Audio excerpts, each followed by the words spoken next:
Welcome to the Solid Verbal. And now, Dan and Ty. Dan Rubenstein Conference Championship Week is here. My friend, I hate to interrupt the conversation we were just having about your deep-seated desire to, at some point in life, become a mail carrier. We can talk about that later, but to be clear, a postal carrier, not somebody who carries men around. Well, obviously. Yeah. Okay. Well, the way you emphasize you want to be a mail carrier, you just didn't hit it right, and that's okay. But I do daydream about delivering mail in San Diego and just playing tennis and enjoying a cool Pacific breeze.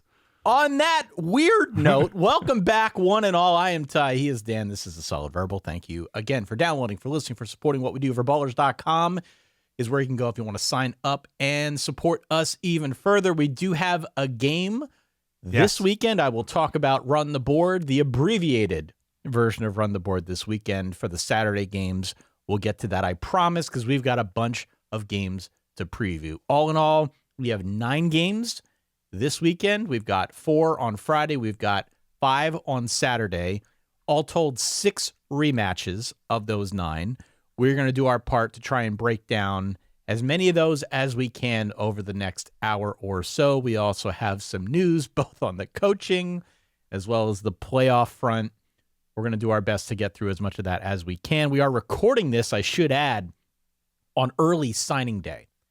And you know our drill around here, Dan. We don't typically do a show recapping early signing day without our good friend, Brandon Huffman. True.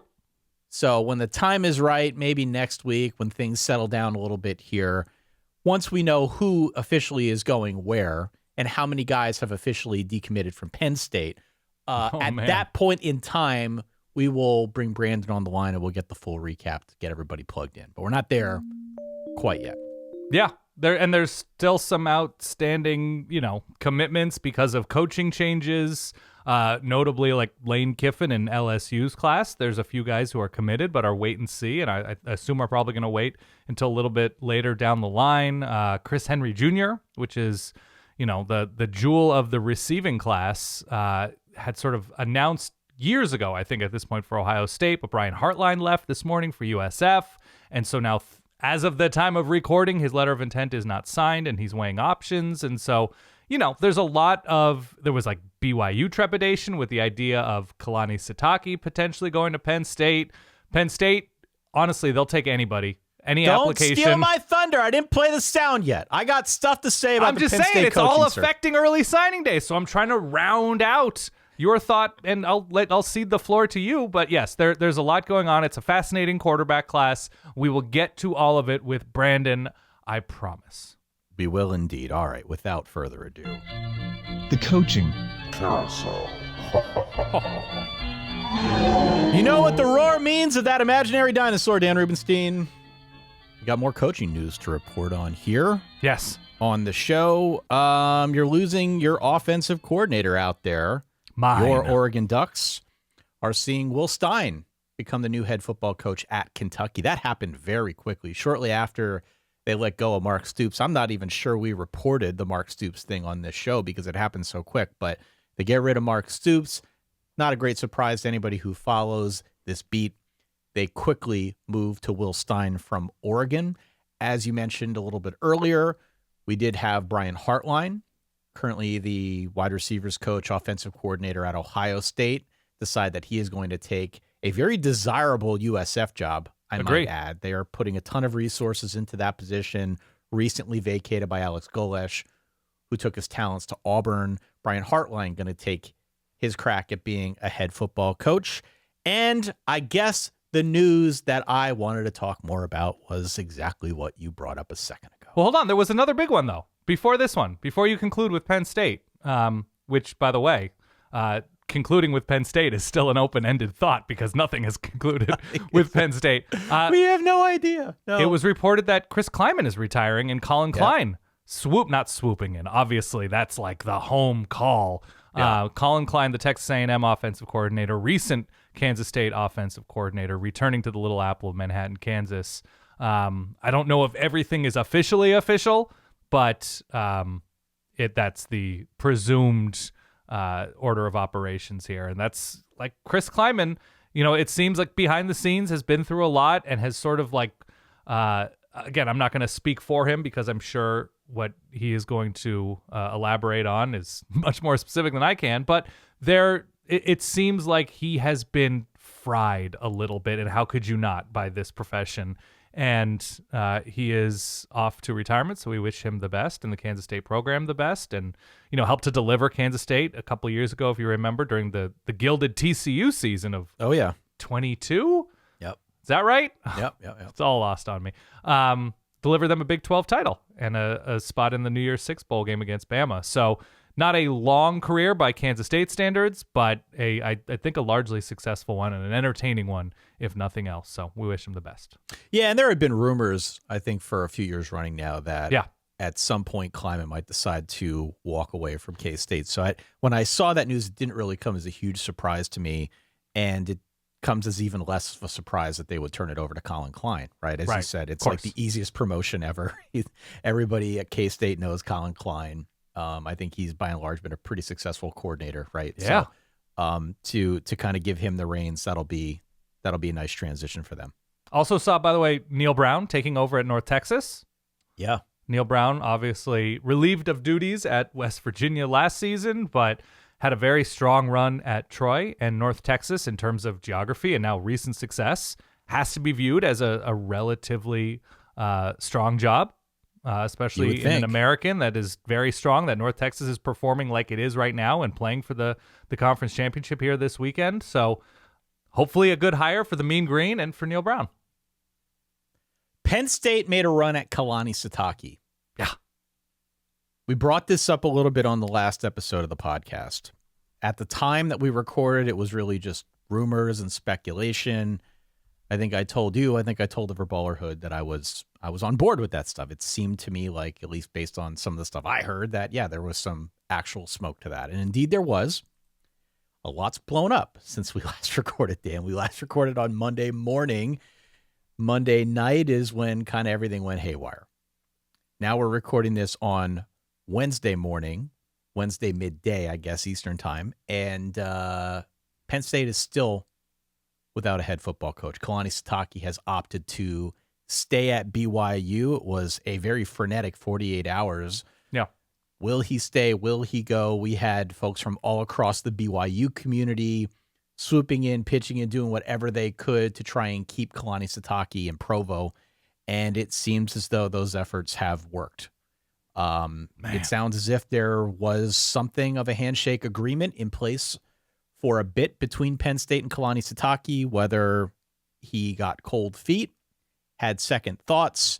This was part of the plan all along. I can't put myself in his head, but Kalani Sitake going to be staying put at BYU. This has been widely celebrated around the BYU community. They love Kalani Sitake. As I think I said on the last episode, he's sort of like this larger-than-life character. He is revered by the BYU faithful. I feel happy for them that they were able to retain Kalani Sitake because, and this is no secret to people who have listened to this show for a while, I've had a hard time figuring him out, but the one thing that has never really been in doubt about him as a person is that across the board, everybody says he's a great guy. Across the board, his players love him. As I said, very revered within that community. So at least from a BYU standpoint, this is a pretty big show of might. Whether or not it was something that required the community to pitch in and keep him there, that's kind of beside the point. But the fact that they get to keep him, I think, is a success story for BYU and certainly for the Big 12, right? Because the Big 12 finds itself all too often on the outside looking in with some of these playoff discussions and just general conference power rankings and that type of thing. To retain a coach that is very much apparently in demand, that's a good thing for them. So I commend BYU for making that happen. Yeah, and BYU has shown itself to be aggressive, not Texas Tech aggressive within the Big 12, but looking like the second most aggressive team in terms of spending, even though Kalani Sitake, I think prior to this flirtation with Penn State, wasn't terribly high paid for being a playoff-ish program head coach. So he's getting a raise, and you're right, BYU seemed to rally behind the scenes. I saw a lot of stories about, I don't know if I've ever actually had crumble cookies. Me neither. I think they're like a kid's cookie company of some kind. I've seen them. I've driven by them. but apparently their founder is a BYU booster of some kind, and he is credited with at least being one of the people who stepped up to make deposits into the Kalani Sitake piggy bank. That sounded weirder than I intended. And good for BYU, right? Good for the Cougars. Good for that program. For BYU. And Penn State is running an extremely unsuccessful, unprofessional administration with regard to finding the most important person in terms of generating campus revenue. Okay, guys. So Brian Kelly? I am wearing my Penn State sweatshirt in solidarity here. Yeah. With the millions of people listening at Billy home who I know Napier? are Penn State fans. Indulge me for a second here to do a little bit of a tyrant. A tyrant. Not so it's you're not a tyrant. I mean, I could be. I don't know. It depends how this goes over. Yeah.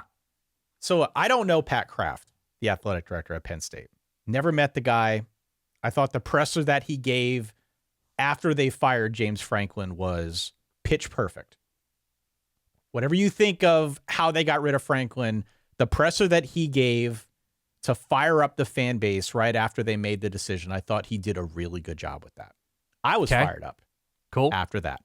And furthermore, again, this is not a James Franklin conversation anymore, but I don't think he was wrong. I don't think Penn Staters as a fan base were wrong to want something of a change of scenery. It did feel like, to an extent, the relationship with Franklin had maxed out.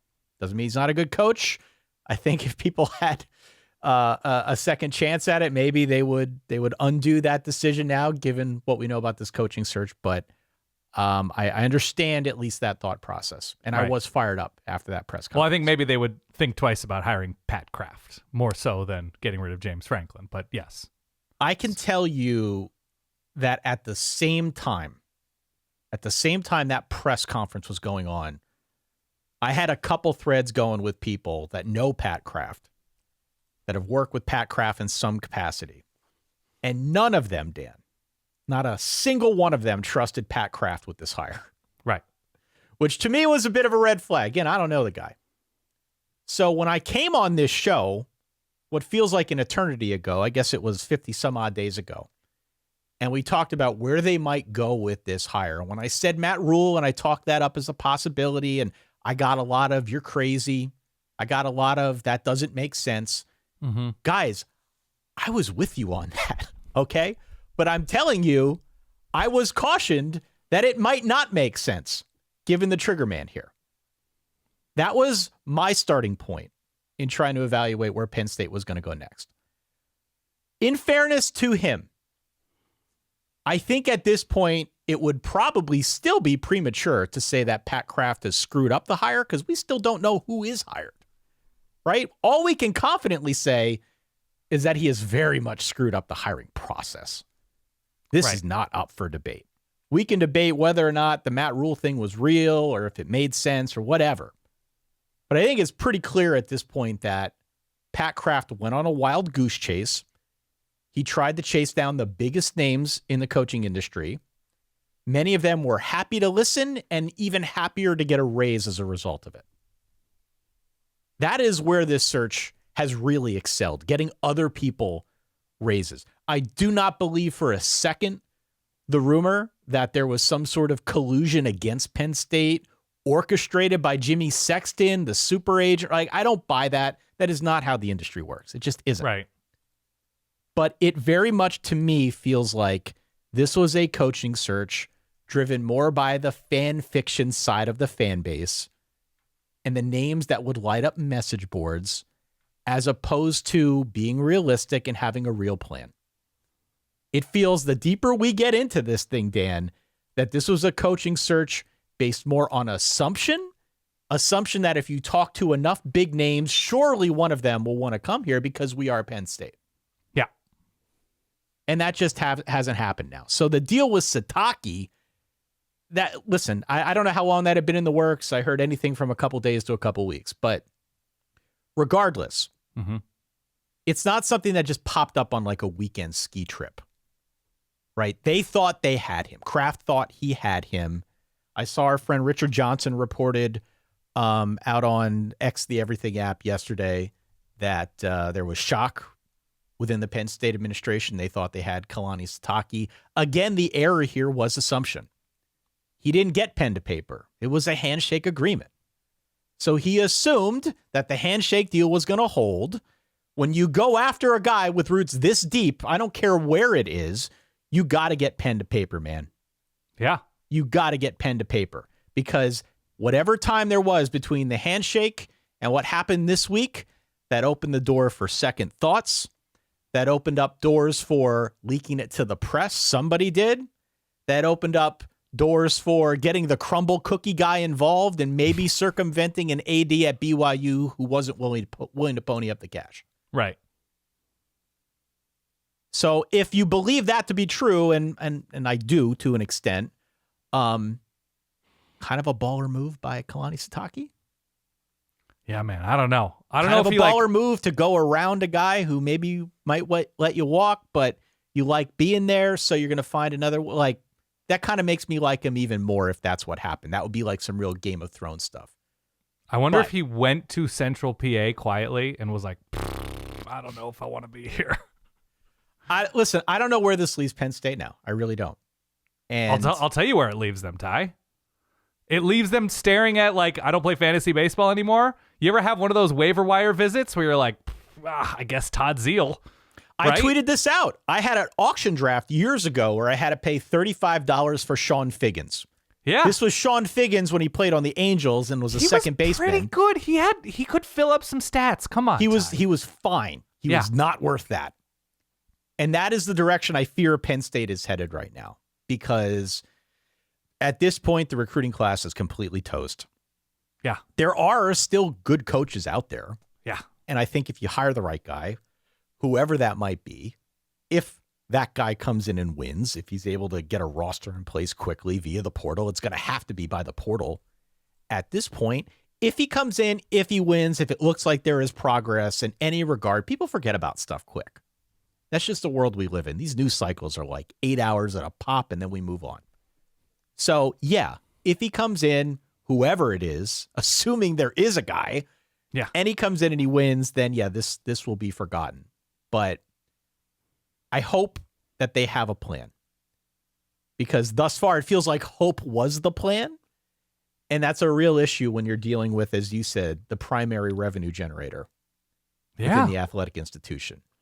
Like, if they are going to drag this out, there needs to be a definitive list of guys that you think you can get and need to get on the line immediately, and then a secondary list of guys you know you can get, because they cannot let this drag on much longer than like a week from now. If we are recording a week from now and they still do not have a coach, that's when we start talking about Pat Kraft losing his job and somebody else needing to take the reins here and figure this thing out. But this has definitely taken a bad turn.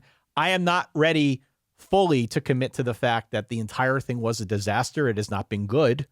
But still, if they get somebody in there who can cobble this thing together in the portal and can go out there next year against, by the way, a very favorable schedule, and make this thing feel like it's going in a good direction, then this will be a thing of the past. But there have not been many positive signs thus far to lead me to think that that's even on the table.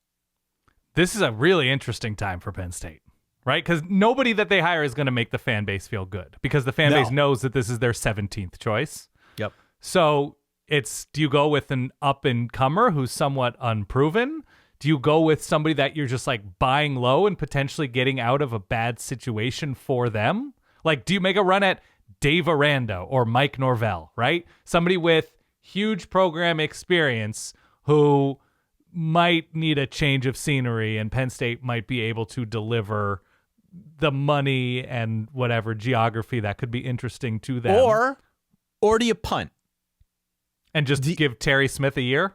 Do you punt? Do you give Terry Smith a 3-year contract to see what he can do? Right. You know, and you sort of you effectively punt if you do that. If you hit, but if that happens, but see, Pat Kraft loses his job.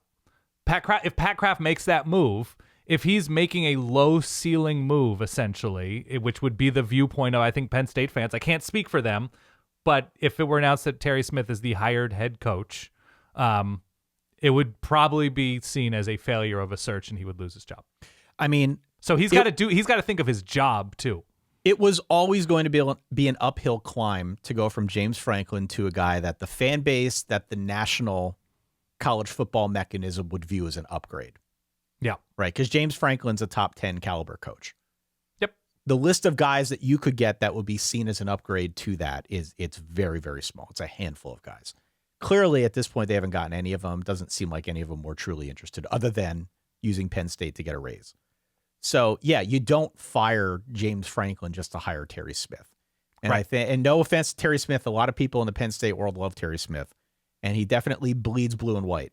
Mm-hmm. Right? He said all the right things, and I think he has done his part down the stretch here to try and keep the team together, and the players certainly like him, as they do most interim coaches. Okay. Yeah. You don't make this move to hire Terry Smith. You make this move presumably because you have somebody better. Right, because you think you have Mike Elko locked up, right? Right. Yeah. You make this move if you feel like you have a definitive answer for the problem. Right. And it's growing increasingly clear by the day that he did not have that, or he left too much of this up to assumption. Yeah. Or he didn't have the foresight to see that jobs like Florida and LSU might be opening up, and that the pool of interested candidates was going to shrink by a good margin. Yeah. Look, man, I called this out right away, and I was worried about it, and maybe with history as a guide, I was right. Yeah. I was worried about a South Carolina situation from back in the day when they fired a coach early because they thought they would get Tom Herman. I don't know if there was a Tom Herman out there this year, maybe in 2025 that was Lane Kiffin. But regardless, South Carolina made the move way back when. They wanted to get Tom Herman. Tom Herman ended up going to Texas. South Carolina ended up going in a much more disappointing direction. Yep. So well, it's speaking of feeling which, Will like it's Muschamp going is in that available. direction. Will Muschamp's available. Great. Great. Yeah. There's an opportunity to do some funny stuff with this. It's not that funny to you, I understand. But like you can be like, oh, we got the guy from Missouri. I'm seeing here, it's Missouri State. We got Ryan Beard. Yeah, it's like in Major League 2 when they get Hiroshi Kamikaze Tanaka. He used to play for the Giants, not those Giants, right? Yeah. We'll see. And Adrian Peterson. We'll see. Yeah. We got the Adrian Peterson that played fullback for the Bears or whatever. Mm-hmm. Okay. By the way, I think the Will Stein hire makes a good amount of sense for Kentucky. I'm positive they decided that they were willing to move on from Mark Stoops once they had back-channeled and known that Will Stein would be willing. Also, it appears that Tosh Lupoy, it's not official yet at the time of recording, is taking the Cal job. Obviously, he played for and coached at Cal, so Oregon losing both of their coordinators after the postseason. They're both going to stick around, as are a lot of these guys sticking around. Brian Hartline, I believe, is sticking around in Columbus before heading down to Tampa. So, yeah, a lot of action, Ty, just not in State College. Not in State College, man. Man, well, there's action. By the way, the whole time we were talking, I was thinking about like 2006 waiver wire picks. I was just like, Richard Hidalgo's a name, right? That's all I was thinking. Like Jeff Jenkins. Yeah. Man, Penn State's going to have to go to the waiver wire to find their coach. Yeah, Willie Taggart. They're going to have to put in like their entire FOB budget to get Brian Dable. Mike Riley. Yeah. Oh, God. Okay. Yeah. Anyway, look, we'll keep you up to speed on it. I've been trying to tweet through the storm. I don't know what the hell they're doing at this point. I have no idea. I have some guesses, but I'm not going to put it out there because I told you before my top three was Kalani Sitake, Brian Hartline, and Brian Dable. So I still got one left. We'll roll with that until a time when he's off the board as well and they go with somebody else, if they go with somebody else before the start of next season. Brian Dable was the one who was literally kicked to the curb. He was sitting on the curb after being let go from the Giants, unless that was like a fake generated image. Did you see that? I saw he was carrying water bottles while wearing a Penn State sweatshirt, but I didn't see him sitting on a curb. So I don't know. Okay. So there's that. Let's talk about some of this playoff stuff. You want to do that? We can talk playoff, then we have conference championship games. New Year's Eve will be so awesome. The stars have all aligned. We have new playoff rankings, Dan. It's the penultimate set of rankings. We've got Ohio State 1, Indiana 2, Georgia up to 3, Texas Tech up to 4, your Oregon Ducks up to 5, Ole Miss at 6, A&M down 4 all the way to number 7, Oklahoma holding steady at 8, To round things out, we've got Alabama moving up 1 at 9, Notre Dame dropping 1 to number 10, BYU holding steady at 11, and Miami at number 12. There has been much, and I do mean much, online chatter about how the committee justified some of these rankings. In particular, what is going on at the back end of that 12. The Alabama, Notre Dame, BYU, Miami, and I should mention Texas jumping up 3 all the way to number 13. That grouping of 5 teams has certainly animated the online college football sphere.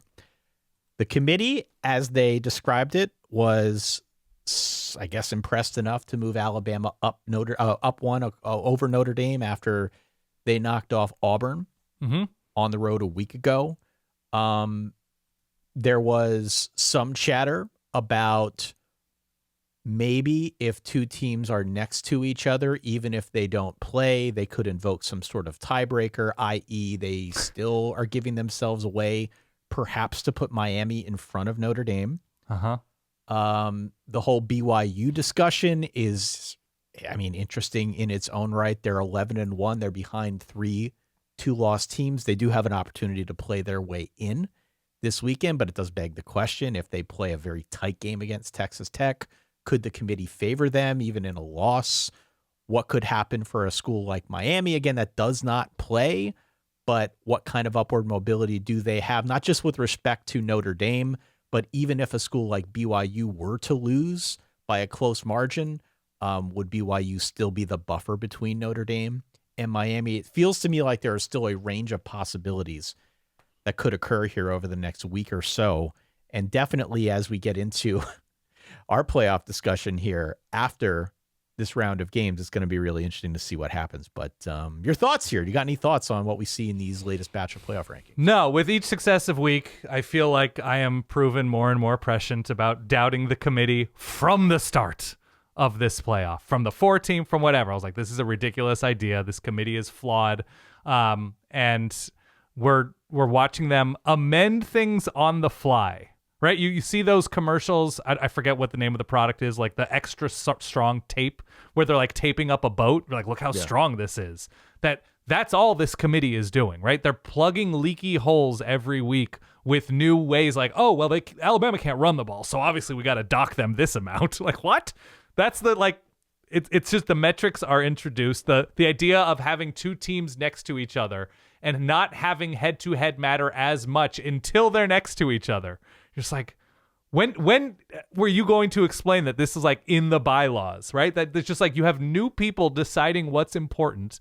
We've shifted who's in charge of making these broadcast announcements halfway through the season because of changes in committee leadership.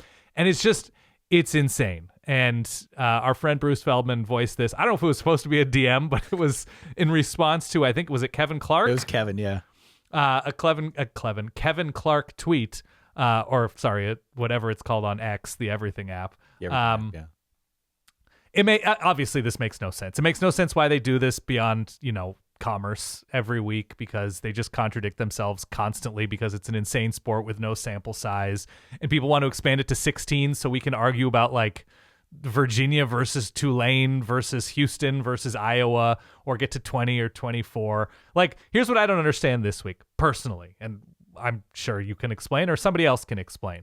So Alabama bumps up after beating a team with a losing record, right? Yep. And Notre Dame bumps down after beating a team with a losing record, right? Correct. We're going to punish Notre Dame. So it seems like it's a BYU buffer for Alabama being moved up there. So if BYU wins, Alabama is buffered in with Notre Dame bumping out.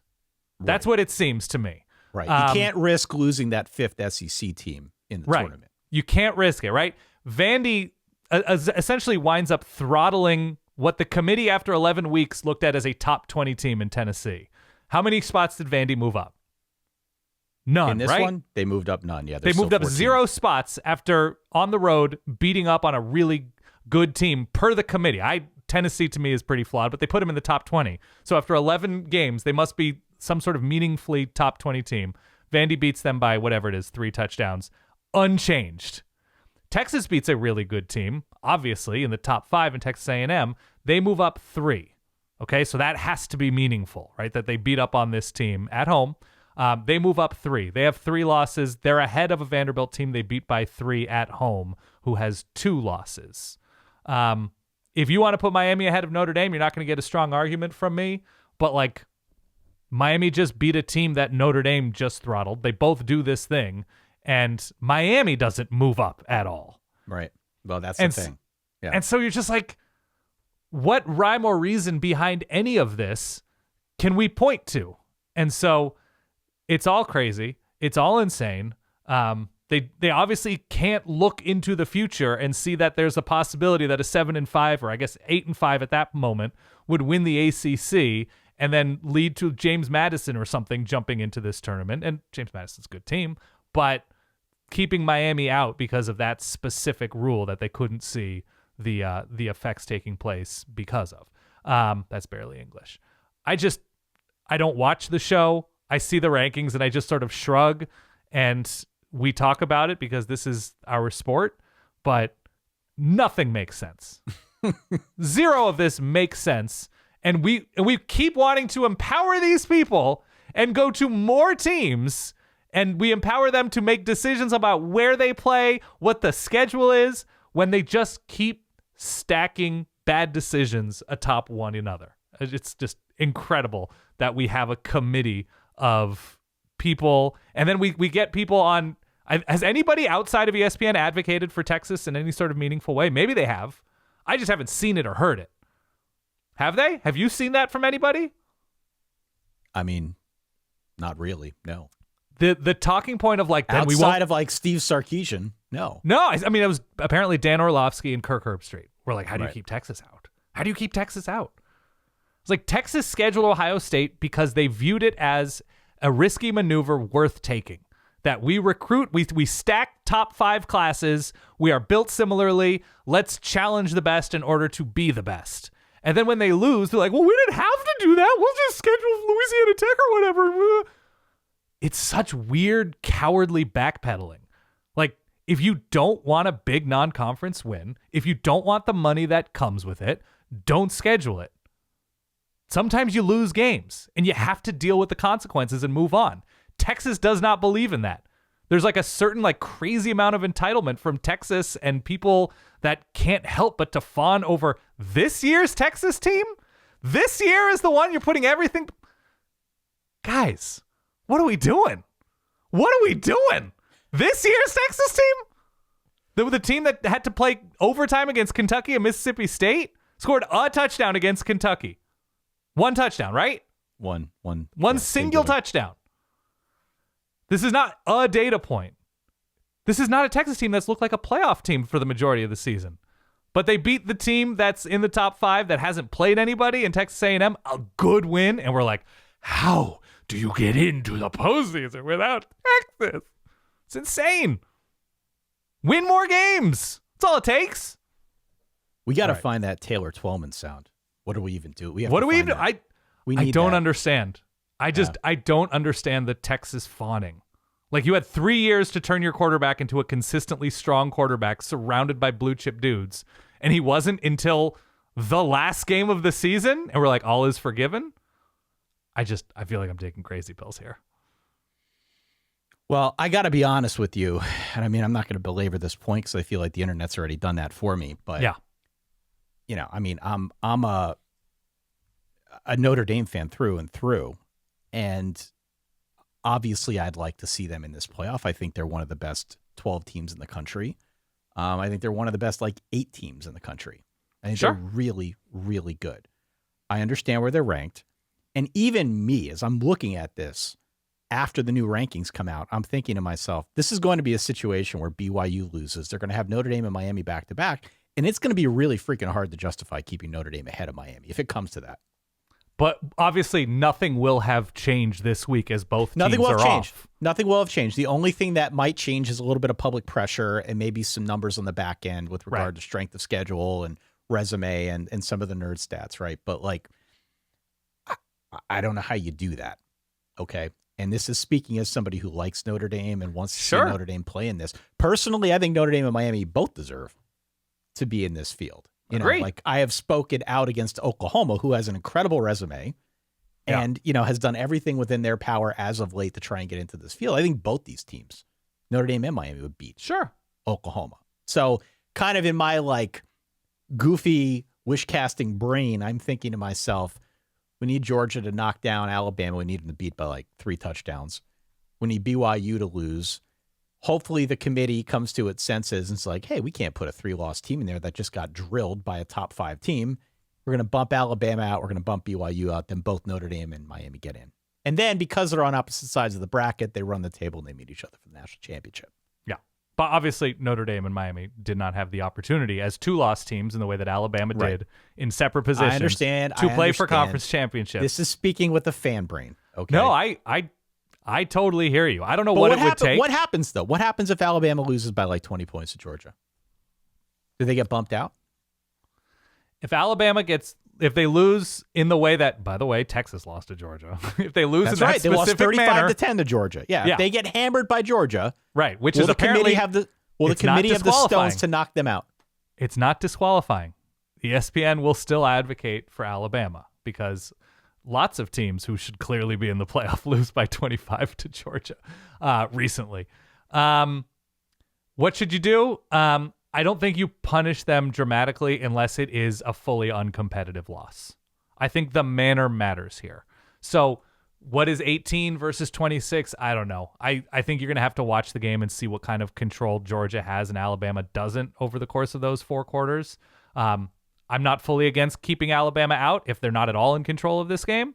And I'm okay with keeping them in if it's a tight loss that they are playing in a game that others are not playing in.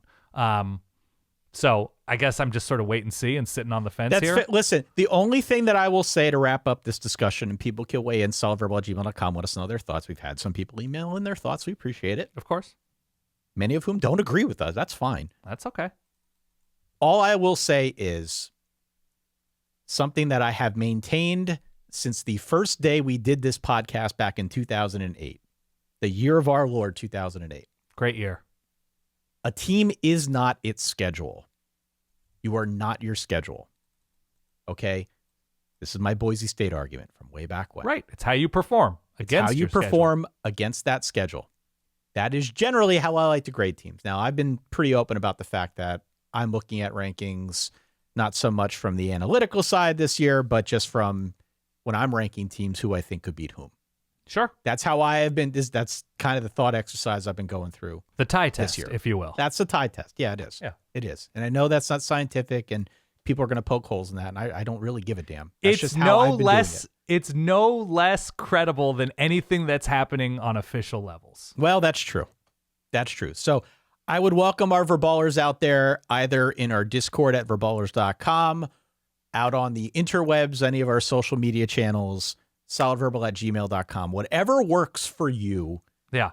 If you have thoughts on this, we would love to hear the comments. Leave them in YouTube comments, Spotify comments, all of that stuff.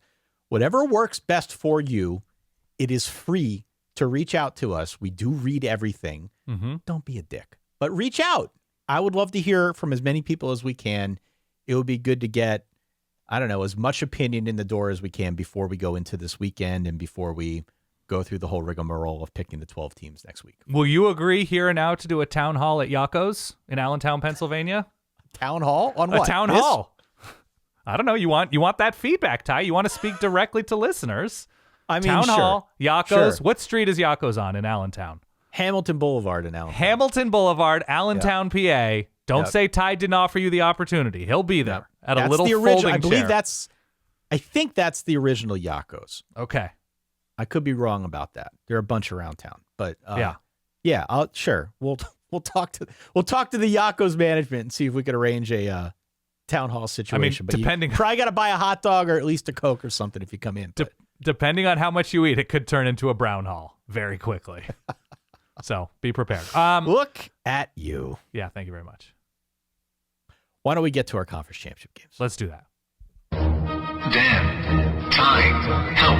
I need picks of the week. Conference Championship week, baby. We don't got a nickname for this week. We don't need a nickname for this week. That's true. Conference Championship week. It's already got a nickname.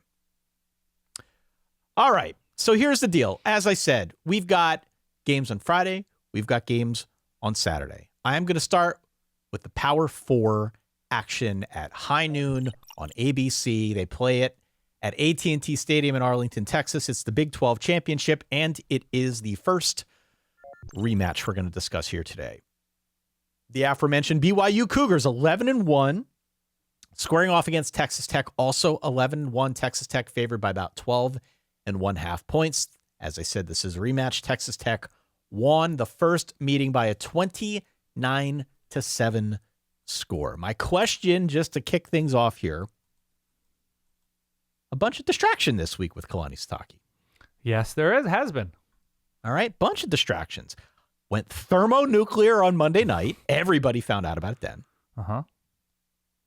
How much does it, how much does it not fire you up if you are in that locker room to hear that the coach that you know and love decided to forego an $11.5 million offer, something in that neighborhood from... Is that what it was? Something from a school across the good old US of A. Oh. And he wants to stay right there with you in Provo. It's going to be in Arlington to square off against a team that beat you earlier in the year. Does that fire you up? Are you still distracted? How do you feel about that? That's not going to appear. That quote is not going to appear in like the Central PA Board of Tourism. No. Somebody just turned out $11 million to move here.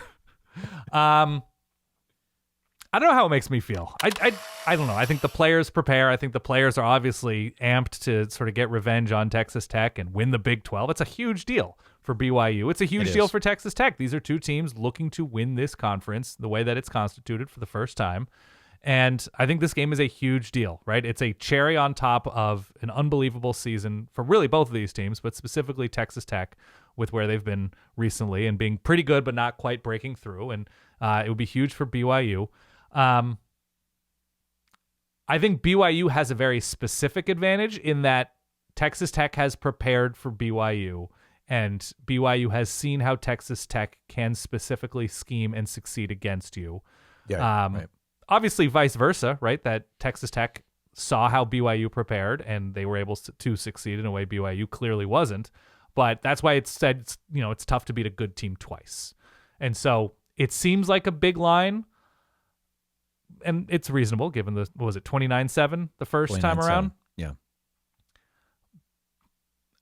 I think there is something to BYU having the ability to self-scout. I think there is something to the fact that Bear Bachmeier is as young as he is. What does he weigh, 160 pounds, 155? I mean, he's it depends on the week, really. Right. I mean, we've had him as high as 270, as low as 150. So somewhere in between, I would say. We just had Thanksgiving, so let's assume 253. 253, okay. Okay. There is something to his growth being more dramatic because of his age than Baron Morton's. Baron Morton is sort of who he is, which is good. And I think there's always just going to be growth, especially when you have that kind of loss. You're like, oh, this is what they were doing. This is how, okay, I see now. Right. So I just am not fully coming around to the fact that BYU can address being completely hounded up front by this Texas Tech front. You just can't get better in a season. You can get healthier. You can keep more guys in to protect, but like that wave of violence that Texas Tech has up front on defense, I just don't know how you account for that in a few weeks. So I'm taking Texas Tech here. What they've done to control games from the onset more often is more impressive to me. They've gotten healthier. Everybody gets healthier. I'm in on Texas Tech here to do more of what they've been doing. There's no reason for me to think that they're going to fall off and that BYU has 30 more points of control over these past few weeks. So okay, I'm gonna say Texas Tech wins this one. I have it at like 31-17. So I guess barely covering, but I just haven't found where the consistent explosion is coming from on offense from BYU to justify them being that much better against a team like this. I sunk my teeth into that first game. I wanted to go back and watch it. Yeah. And, it wasn't particularly close on the scoreboard. Texas Tech led 26-0 until the final 3 minutes, right? I do think, though, if you pop the hood on that first game, it was actually a lot closer than the score indicates. And I realize that may sound batty to people out there who look at the score and like, what are you talking about? I say that because this was very much a defensive battle the first time around. There were a total of 32 third down attempts in this game. Both defenses were forcing a lot of those high leverage moments, havoc plays, things of that nature. BYU forced 5 Texas Tech field goal attempts. It's not like they were overpowered by the Texas Tech offense at all. The difference was that Texas Tech on defense was just a little bit better. They held BYU to 3 of 14 on third downs. They forced 3 turnovers, which was not the norm for BYU by any stretch. But BYU fell in a hole, and they weren't able to get it going on the ground with LJ Martin or Bear Bachmeier, which meant Bear Bachmeier had to throw it 38 times, which, by the way, was the most passing attempts he's had in any game this season. So we could debate the merits of what the game plan was going in versus coming out, but I feel fairly confident in saying that they had to deviate a little bit from what they originally planned. Right. Tech was the better team in that game. Even if you take out all the turnovers, Tech was the better team, and I think the better team won that game. But my sense is going into this one that we're going to see a very similar game this time around. And provided BYU doesn't have some of those mistakes, to your point about self-scouting, I think it's closer. And I don't think that's a stretch because, again, this is not a team that's been that mistake-prone this season. I think they're like plus 12. They've had turnover luck, but they're like plus 12 or something in turnover margin. Yeah. I think the first game was a bit of an aberration. How much, that remains to be seen, and we could talk about that when we do the recap. Yeah. I think I'm with you. I think Tech wins this one as well. I think they are good enough to stop the run. They're good enough to force the pass. And that's a matchup to me where they have a significant advantage. Yep. Per our friend Max Olson over at ESPN, Tech has the best stop rate of any defense in the country, which means they're basically just not allowing teams to score. So I'm of the mind that we're again going to see something of a defensive slugfest in this one. I don't have it quite as high scoring as you do. I've got 23-16 Texas Tech winning, moving on as Big 12 champion, but if we're going to think of it in terms of the point spread, I would have BYU to cover. Okay. And by the way, to your point of forcing all of those field goals, if there is a vulnerability, if the what is it in the Death Star? Not that Texas Tech has reached that status yet. Right. There's something with parsecs. Ty, this isn't my universe. What are we talking about here? Yeah. It's the flaw in the Death Star is what you're talking about. Yeah, the flaw. Yeah. But so Texas Tech in the red zone specifically has been not great offensively, right? In terms of finishing drives, especially against the better teams on their schedule. It hasn't prevented wins by and large, but right now their red zone touchdown rate is 58%. Their goal to go touchdown rate is 75%. It's below average.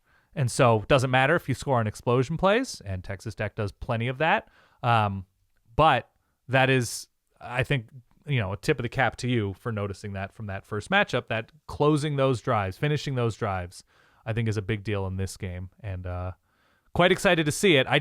I worry that it's going to be trying to build the plane entirely out of Bear Bachmeier if the run isn't there once again. That's all. Let's move to 4 p.m. on Saturday on ABC. The SEC Championship, they play this one, Mercedes-Benz Stadium in Atlanta. We've got Georgia 11-1. We've got Alabama 10-2. Georgia is favored by 2.5, 3 points. Depends where you look. Remember, these teams played earlier in the year, same week as Penn State and Oregon, the same week as Indiana, Iowa. There were a bunch of big games. That was a huge week. Week 6, I want to say. Yep. 24-21 was your final. Alabama won that one. Alabama has won the last 3 meetings between these two teams. All 3 have been one-score affairs. So for whatever it's worth, it would at least seem like we're in for another barn burner here. Yes. How do you feel? I think I like Georgia. Kirby never beats Bama, but a lot of that is Nick Saban. Bama didn't do anything in the second half this year and held on for the win. Also, Bama since the Tennessee game hasn't been a team I would say is in constant control. Yeah, that's and I know Bill Connolly has written about this a little bit. Yeah. And you and I spoke to it on occasion when we have covered Alabama games here over the last couple of weeks, but there's been something of a diminishing return on that passing offense. It's still very good. Ty Simpson's been amazing, and that's still the primary way that they're moving the football, that they're scoring points and all that. I mean, passing game for them is where it's at, but it hasn't been nearly as efficient back half of the season as it was earlier in the year. Yeah. I mean, did Ryan Williams have a catch in the Iron Bowl? I don't think he did he? You can fact check me on that. I don't know how much he was even targeted in that game. I don't know. There's something that feels, and I like Ty Simpson. I like a lot of these receiving options. Obviously, there's a ton on this defense to like. It was a good game plan from the Auburn defense for sure. The game got chaotic, as a lot of Iron Bowls do. I just haven't gotten the sense in the back half of the schedule, again, since that Tennessee game, that Alabama's played with a ton of control. The LSU game was chaotic. Obviously, the South Carolina game needed a lot at the end of the game to happen and transpire for Alabama to win that game. Yeah. I think Alabama's really good. I think there's a certain degree of trust I have, even with Kirby Smart basically never beat. He beat him in a national championship, so that counts. But his record against Alabama is not great. I think in Atlanta, I think that was definitely a low point for Gunnar Stockton. I think there's a great bounce back opportunity for him after last week. I think there was obviously baggage going into that game with how that game went last year. It's kind of a letdown spot for both of these teams after last week. I'm going Georgia because I just trust more about them in this moment, but I'm not confident in it. I don't believe any targets, certainly no catches for Ryan Williams a week ago. Okay. So I think you're right about that. Let me give a shout out to our friends over at Game on Paper. Please. Game on Paper. They do an awesome job showing you pretty much every stat in real time. If you're watching a game, if you want to go back after the fact and find a game, you can go and find all this stuff there. One of my favorite things that they do on their site is if you load it up, if you scroll all the way down on the first tab, they have a section for what they call most important plays. And it's really just a measure of which plays throughout the course of the game swung the win probability the most. Most important plays. Of the 10 plays that they highlighted the first game between these two teams, 8 of them were on the Georgia side. Yeah. Georgia created more explosives in the game as well. Their problem was basically they couldn't get Ty Simpson off the field. He had a very clean game through the air. Bama, on the whole, was something like 13 of 19 on third downs. They had almost 10 more minutes of possession. Their defense was good enough to force 19 third down attempts on the Georgia side. The defense was good enough to force 19 third down attempts on the Georgia side, but they just were not good enough to get Alabama off the field, is what I'm trying to say. I don't think Alabama's going to win either. I think I'm with you on that front. I don't think they're going to get 4 straight on Kirby Smart. I feel like Georgia has gotten better as the season has progressed. I don't feel the same about Alabama. And I think Kirby's going to learn a lot from how Oklahoma attacked Alabama, from how Auburn last week attacked Alabama. I am leaving a bit to assumption here, and we've already outlined the dangers in leaving things to assumption. So sure, forgive me a little bit. Indulge me if you could. But I expect that Georgia is going to have a better plan this time around for getting off the field. And I hope that maybe that Texas game that we saw a few weeks ago that we referenced earlier in the episode, for me, that was something of a proof of concept. Not nearly as good on offense. I get that. But it was very telegraphed that Texas could only win through the air. And Georgia knew it, and they held them to 2 of 12 on third downs. They were much better about getting off the field. They won that game going away. So I am expecting something of a step up here from Georgia, both on defense as well as on offense. And I think the game plan needs to lean a little bit more into what Gunnar Stockton gives them. Gunnar Stockton might be the best big game player in this matchup. He just finds ways to get things done. I think the comparisons from time to time to Stetson Bennett are very apt. The guy he's a magician. I think, again, they're going to be able to run it like they did the first time around. I think they need to put Gunnar in more situations where he can create. I think they'll find ways to do that. And I think Georgia ends up winning this one. I think it's like 31-21. I got the Dogs coming out here as SEC champs again. Tinfoil Dan, much better for the SEC if Alabama wins, right? Oh, it definitely is. Tinfoil Dan Yep. really loves Bama here. I don't know if I am speaking as Tinfoil Dan in this moment, but I don't know if weird calls are going in Georgia's favor in this one. Oh, man. You're really kicking a hornet's nest there.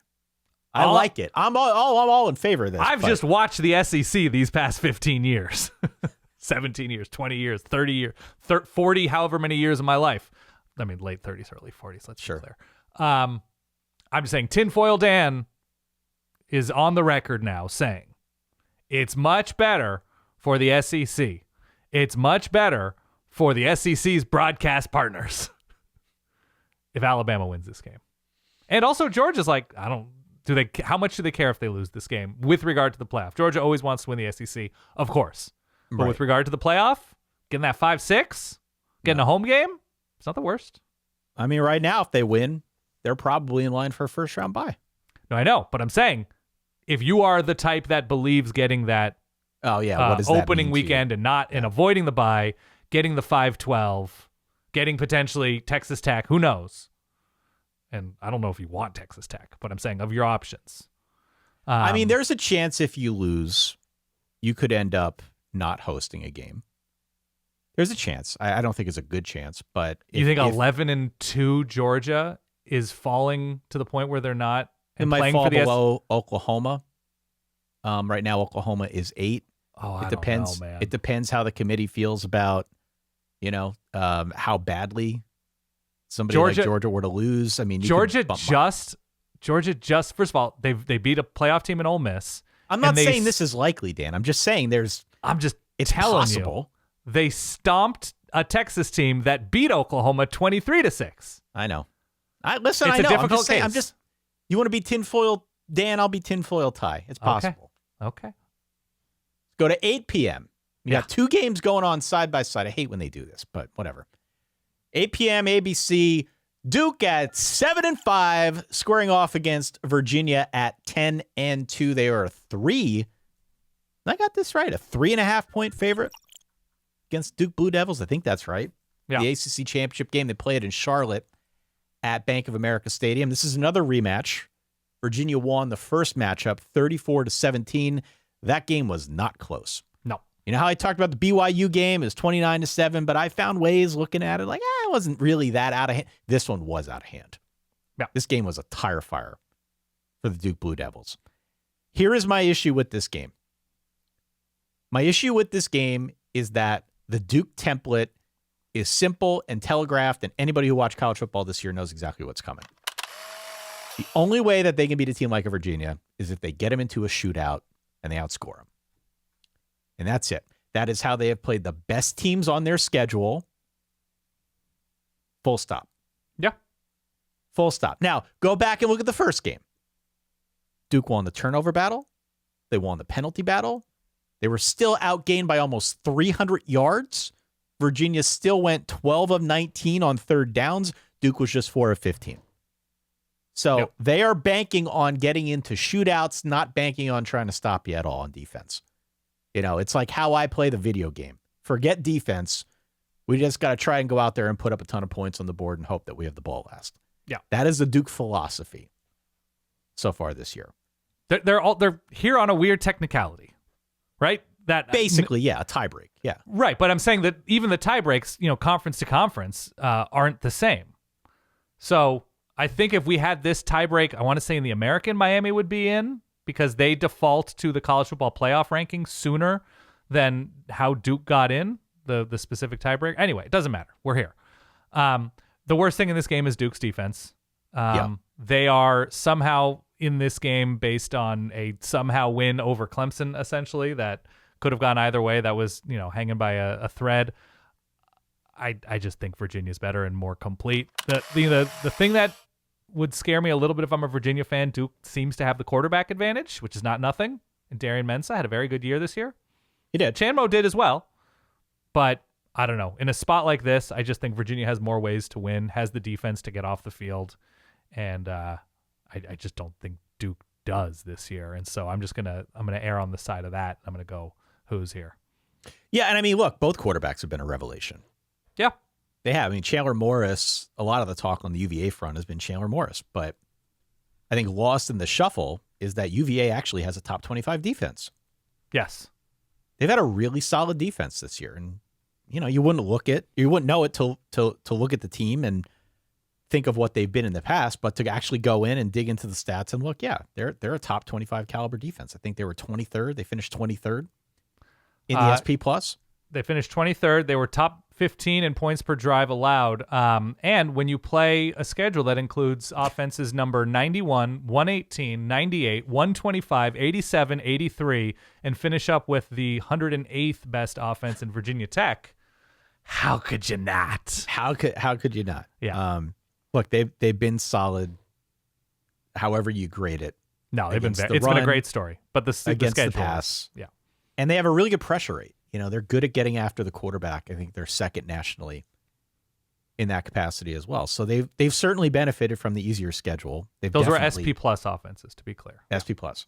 Yep. They've definitely benefited from that. Mm-hmm.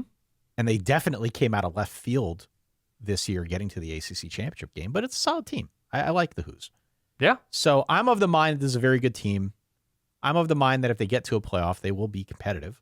I don't think they're going to get blown off the field. I think this is a good team. I have no faith in the Duke defense, though, in this one. Yeah, none. Same. And I think Mintz is going to get numbers. He's going to put up stats, but and maybe the game will be closer. But I just have way more trust in the balance that I know UVA has and has shown on more than one occasion, on many occasions this year. I'm going to call it something like 35-24. Okay. Virginia. All right. Fair enough. And by the way, to all the Virginia haters who's saying they can't get to double digits against Wake Forest, I hear you. They were right there. They were as close as you can get to double digits against Wake Forest. So I won't hear any of it anymore. Continue. Let's go to the Big Ten Championship. This one's being played at the exact same time, Dan, 8 p.m. on Fox. Yeah. It's going to be Gus and Klatt. It's going to be 12-0, number 1, Ohio State, a 4.5-point favorite, squaring off against 12-0, number 2, the Indiana Hoosiers. Dan, usually when you've got a 1 versus a 2, we start seeing promos midweek for a game of the century. Correct. I haven't seen those yet. Have you? Well, if you watch the Big Ten Network, you probably would. I mean, this is the biggest thing in the history of the Big Ten Network, a 1 versus a 2 in the Big Ten had championship game. Well, we've had 1 versus 2 like Michigan, Ohio State games. We had a top 5 one last year, right? In Oregon, Penn State. We did, but this is like, this is the crown jewel of the season to be in the conference title game. Yeah, hasn't been that much of a jewel of a Big Ten season in terms of the big matchups we didn't really get. I mean, Gus is going to have an out-of-body experience with a 1 versus a 2. Sure. Okay, so this is what it comes down to me. Ohio State's playing in a big letdown spot. Ohio State is playing in a big spot where they don't necessarily view this as a huge moment of the season, even though they haven't won this game and haven't won the conference in a minute. Ohio State is playing very deliberately this year.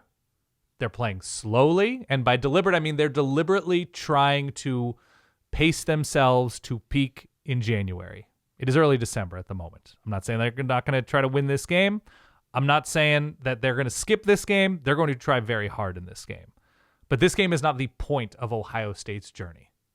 Whereas I think there is more meaning behind this one for Indiana, just because of the degree of their journey is more pronounced and more dramatic. Ohio State has not played a team like Indiana, whereas Indiana has played against Oregon this season. Right. So there's a certain amount of self-scouting that Indiana has had an advantage of. And now Ohio State played Texas. I'm speaking more of like recency or in the Big Ten portion of their schedule. And as mentioned earlier, Texas is built similarly to Ohio State. I keep going back and forth in this one. I kind of love that Indiana is an aggressive zone team. Oh, yeah. I had that jotted down, too. In that you're not going to want to man up these receivers. No. And look, teams who play a good zone like Texas last season, like Michigan over the past few years, have been able to corral and limit. I mean, I jotted down here that they're 7th in the nation in pressure rate. Mm-hmm. They're getting most of their pressure without blitzing. They're one of the least blitz-heavy teams in all of college football. Yep. And they do play the highest percentage of zone defense in the country. Yep. Which is exactly as you described. You're not going to be able to man these guys up. You can't. So a good zone defense is probably the recipe to go at Ohio State. Yeah. I think that they're a year wiser from where they were last season when they just could not protect. It was Curtis Rourke. When they couldn't protect him, he was obviously playing injured, and it was just something they could not account for in playing Ohio State last season. It's a new Ohio State defense. It's a brutally strong Ohio State defense this year as well. I went back and forth in this one. So did Betting I. against Ohio State has not been a great strategy.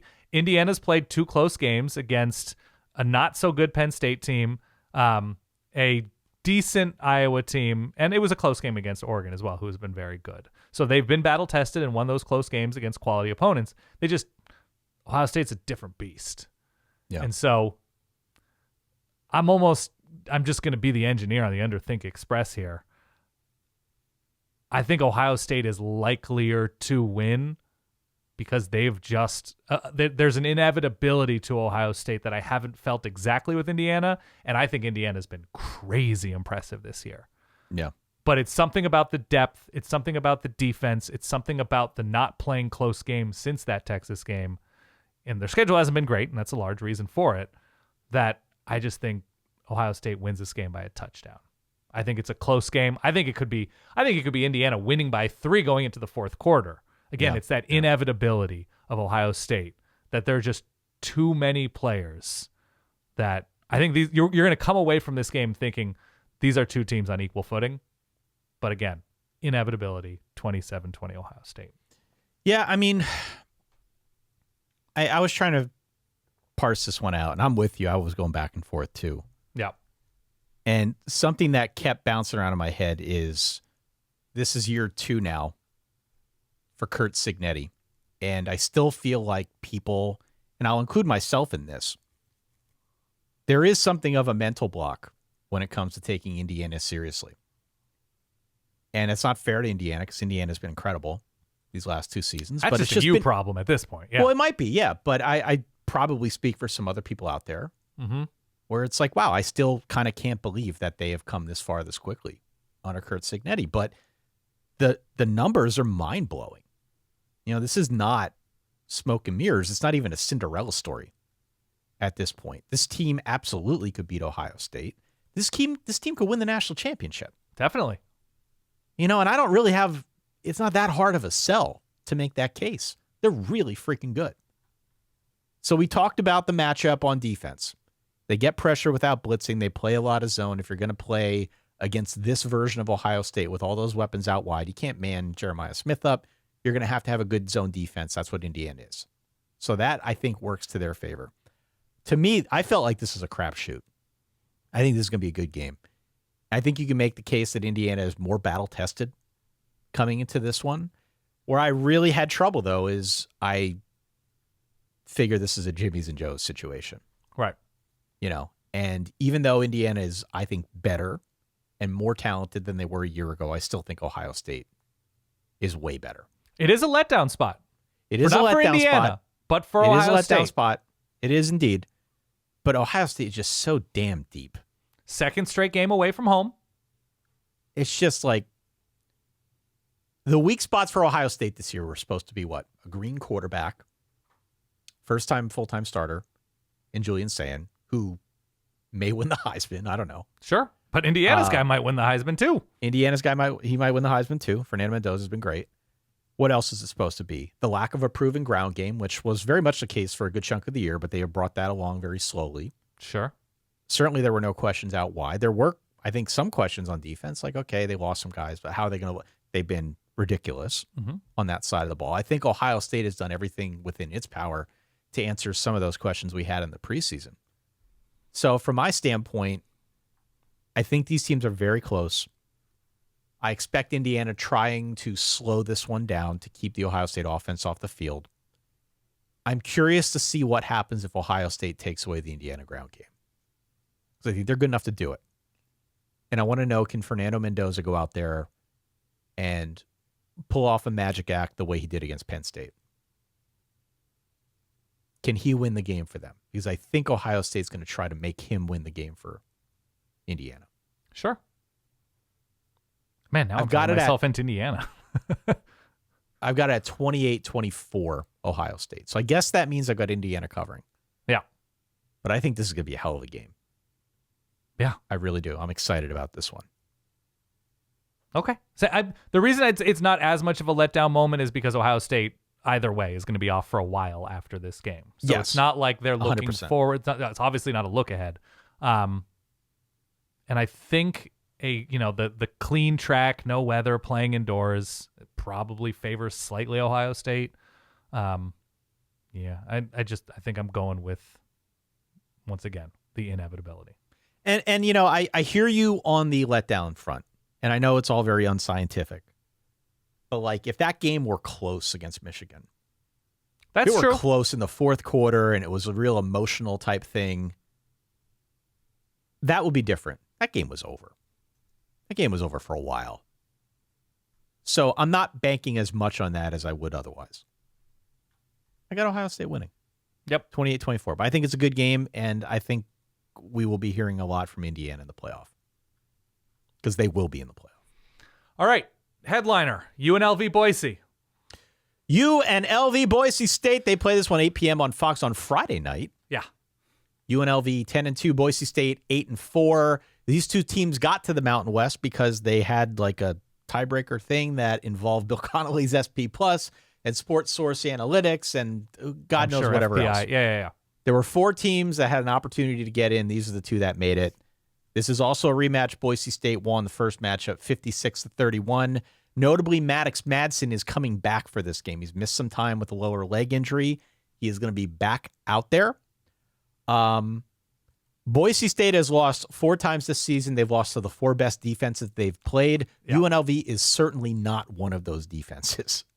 Not at all. And I think that's why you picked Boise State the first time around when we talked about this game way back when. Are you still feeling as confident because of that disparity? Or are you going to change your tune now because UNLV's had a really good year? Where are you at? I mean, they should have lost at Utah State. There was a good chance they lose. Boise does last week. So Boise a little bit healthier. Boise has not scored more points than they did against UNLV a few weeks ago. They scored 56. They haven't scored more than that at all this year. They allowed 31. I just think at home, getting healthier. And Boise they don't have much beyond this defense, but if they're getting Maddox Madsen back, we'll see, how healthy he is. But I'm going to pick the home team with the defense that wins this game, that was in the playoff last season. They don't have the pop on offense. I mean, how could you when you lose Ashton Genty? But even still, there's enough talent there for them to score here. So I have this at, 37-23. I'm going to go UNLV again. What the hell? I went with them the first time. I was way wrong. I'll do it again. I like this team. I like the coach. I'm big on Anthony Calandria. Yep. He's had a pretty good year. Who knows? Maybe there'll be some rust for Maddox Madsen. They are a 4-point home favorite, but I'm going to go UNLV. Okay. 8 p.m. Disagree. On Fox on Friday. We have a couple other games on Friday here to get through. The big one, of course, is another one at ABC. This is the American Championship between North Texas at 11-1 and Tulane at 10-2. This will be the first conference championship game between 2 teams with departing coaches since the 2012 MAC championship between Northern Illinois and Kent State. Dan Rubenstein, just in case you're interested in knowing that. Nice. Okay. North Texas favored by 2.5 points. It appears as if the winner of this game is likely to get into that field of 12 as the G5 representative. Now, if Duke were to win, then that I think opens up the possibility of somebody like a JMU getting into the field. Maybe UNLV, if people feel really great about UNLV, though they're not ranked in the latest batch of playoff rankings. Likely it would be James Madison, who we'll talk about next. So, this game's going to be watched, I think, by a lot of people. This is like the premier event on Friday night with respect to college football in these conference championship games. Who you got? Or there's small print that starts with "at the discretion of," and it gets Notre Dame in out of nowhere. Sure. Instead of a conference champion. I think I like North Texas here. I think there is a little bit more winning in their DNA. I really like Tulane. I worry about the specific, I don't like Tulane's offensive line. No. And I just think the best thing in this game is North Texas on offense, even though I've just over and over again say I trust the defense more. And this is what North Texas on the road in New Orleans, not a long road trip, but it is on the road. I think I trust the North Texas offense more than anything in this game. And Tulane not really being able to run the ball that well and, protecting Jake Retzlaff. I think I'm going mean green here to just keep up that electricity. And I have them as dogs winning this one. I'm in on North Texas too. These teams have very comparable defenses, but North Texas's offense is significantly better. Yeah. First in the SP Plus right now. So they've been very, very good. Eric Morris got hired by Oklahoma State. Drew Mestemaker's been incredible. There's such a good passing team. And that, to me, is a matchup that I think benefits them. Tulane is not great against the pass. They have struggled against it all season. I think Drew Mestemaker has a great game. I think they're going to find a way to get out ahead and then salt the game away with Caleb Hawkins, their running back, who, by the way, we don't talk about as much, but 1,200 yards, 23 touchdowns on the year. He's had a crazy good year. So, that to me is the way this one goes. I've got it at 38-27. I will say the path for Tulane is probably really ugly, and it requires Jake Retzlaff to get going on the ground. Yeah. But North Texas has been very sound as a passing defense. A running quarterback might be able to pull them apart, might be able to open up some holes in that passing defense. I think that's Tulane's best chance if they want to control this game and control the tempo here. I think North Texas is better. So, again, 38-27 for me. Tulane, by the way, if you're talking about ball control, Tulane is below average at avoiding 3-and-out on offense, 75th nationally, and they're decent on third downs. They're just not incredible on third downs with the ball. So if they need to possess, they need to be a little bit better than what they've shown this year. 3 other games this week, Dan. Let's get through them. Please. 7 p.m. ESPN. This one's for the Sun Belt. It is Troy at 8-4. It is JMU.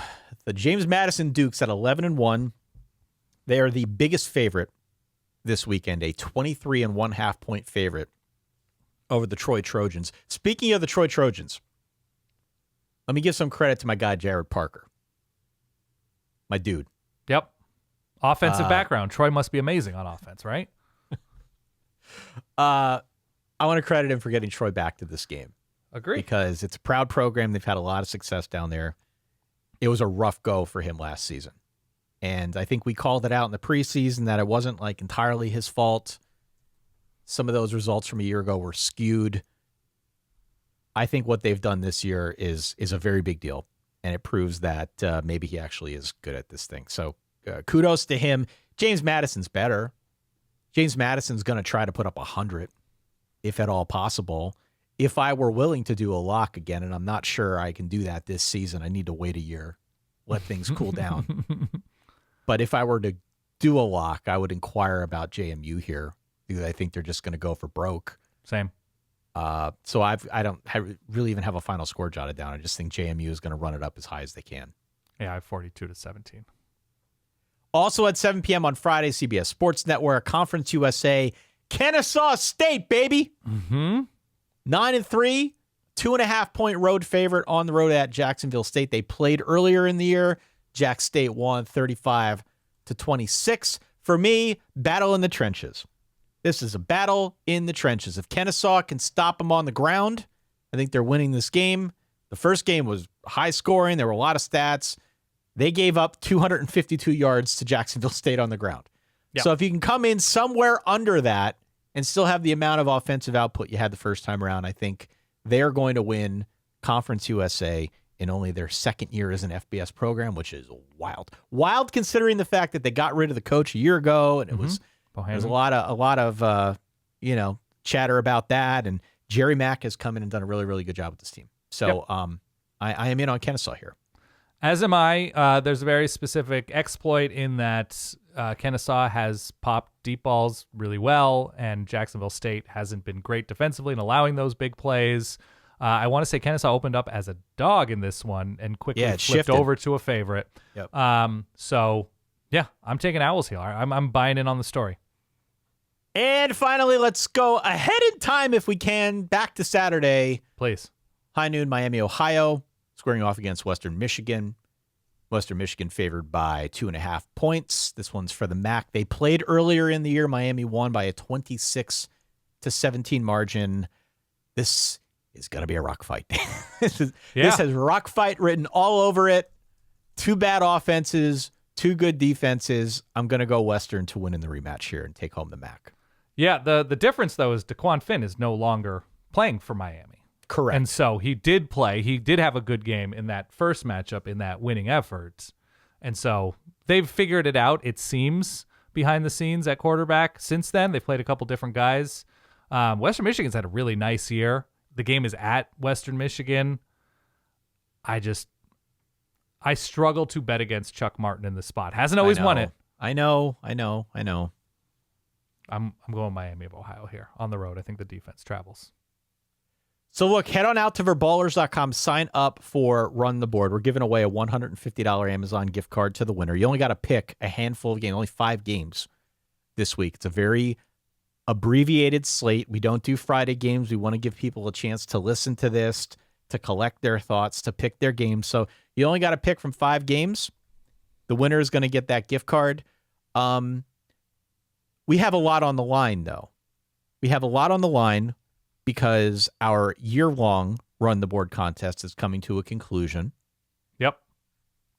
We will pick our board members. We will talk about our other board members, our other winners on next week's episode. That is upcoming. So I will put a bow on all of this, I promise, for people who care. One of our episodes next week. But for now, anyway, just get in on the action, support what Dan and I do, not just for the game. You get ad-free episodes, bonus content, access to our Discord. You can play in all of these games. We're going to have some games coming up here in bowl season before long. So if nothing more, you get to support what Dan and I do. You know what? Again, maybe we'll create a tinfoil Discord channel. Sure. Oh, just for I'd love people that. to float, like, hey, guys, I know this might sound a little bit loony, but... Oh, I'm in. I'm okay, so just in making on this. sure. I'm going to spend so much time in there. I love that idea. Correct. To be clear, only about college football. Only about college football. Yeah. Yeah. We can start the separate UFO channel. I'll be in there too. But, okay, glad to hear it. But tinfoil Dan, tinfoil Ty. Yeah. In a college football sense, we can spin that up. Yeah. Love to hear it. I believe those are all the games we have to talk about, Dan. Are we going live for any of these? Are we doing an alt cast? We haven't discussed it specifically. We haven't discussed it specifically. What I would say is you and I are going to probably hop on for a live stream at some point later in the day on Sunday. Yeah. We're going to take that opportunity. We'll allow the playoff rankings and pairings to marinate a little bit. And we'll set a time later in the day. I don't know what your Sunday afternoon looks like. You and I can talk about that. I cleared the calendar. Separate.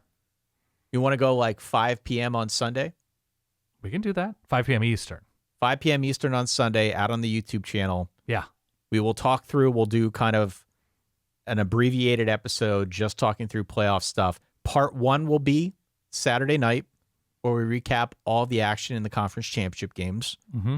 We will obviously have to reference some of the playoff implications, but part 2 where we talk more about it, we will do that live on Sunday evening, 5 p.m. Eastern time out on the YouTube channel. If you want to tune in live, you're more than welcome to do so. We will also drop that one to the Patreon and public feed shortly thereafter so that everybody has access. So you didn't answer my question, though. What was the question Do you again? want to do an alt cast? Do you want to do a watch along? I mean, sure. I'm down. Now, do you think you have what it takes to do an Ohio State Indiana watch along at 8 p.m. Eastern, shut it down at the end of the game, and then immediately go live once again for the recap? I could do that. I think we should. I think we should we should not log off. We should wear diapers and just go for it. Just go for it? Just go for it, baby. Like we're NASCAR drivers, right? We're just we need the helmet with like the little water straw. Yeah. And some sort of situation for, a situation. Sure. Gatorade bottle, baby. All right. So now we got a bunch going on this weekend. We've got the Altcast, 8 p.m. Eastern time. We will during never the Big Ten log championship off. game. Yeah. Then we've got our midnight live stream where we're going to recap all the action. Yes. And then we're going to go to bed late, going to wake up early. We're going to watch the results, give ourselves a little bit of a chance to like shower and eat, whatever you do Disagree. on Sunday. Or The live maybe you stream can just stay starts online the full the way live through. stream starts at midnight Eastern and concludes the next day at 6 p.m. Right, Eastern. we're going full Justin TV with this. Yes. And we will then do, the playoff reaction special. I got pull-ups 5 p.m. around this house somewhere. Yeah. I'm sure. I They're have, like, meant doggy for a diapers 4-year-old. somewhere. But yeah. Dan. Yeah. If I could, I would like to ask myself to drop that big, throbbing, thrusting, Uh-oh. Thoughtful? I mean, drum and throbbing, fife. thrusting, thigh shaking? Oh, baby. Thigh shaking. We have one Pat League game. Lehigh was on bye last week. They were awaiting the winner of Villanova and Harvard.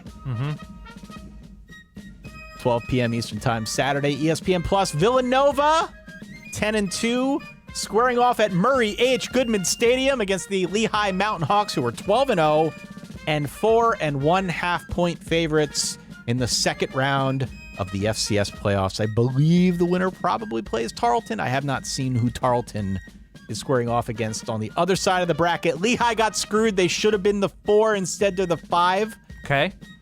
So we're going to be rooting against Tarleton on the other side to get another home game here in the Valley. But Mountain Hawks, how do we feel here? It's a nooner. It is a nooner. How's the weather going to be? I think it's The going to Lehigh be Valley. brisk. It's Okay. going to be very brisk. I saw that there's a front blowing through. Okay. Like Friday night's going down into the lower teens or something. It's going to be cold. Will Lehigh be distracted by Kevin Cahill's move to Penn State? You laugh, Ty. I know. He has zoomed up the candidate list. Oh, my God. If Pat Kraft has a list of 50 dudes, Kevin Cahill's on it. Penn State's going to make a trade. They're going to trade Pat Kraft to Lehigh for Kevin Cahill. Fine. Great. Straight Everybody up, wins. man. Straight up. I'm going Lehigh here. They're not in my blood, but they're blood adjacent. We got to go Lehigh here, man. Going Pat Lehigh. League Come on. show. You know that. It's tough, but I'm going Lehigh here. Again, verballers.com is where you can go if you want to sign up and support what Dan and I do, get in on the game, get all the other perks. Of course, wherever it is that you are listening to this, please leave us a comment. If you are ever so inclined, leave us a 5-star rating or a review. All of that stuff helps more people find out about the show. If you made it this deep into the show, Yeah. chances are you're one of us at this point.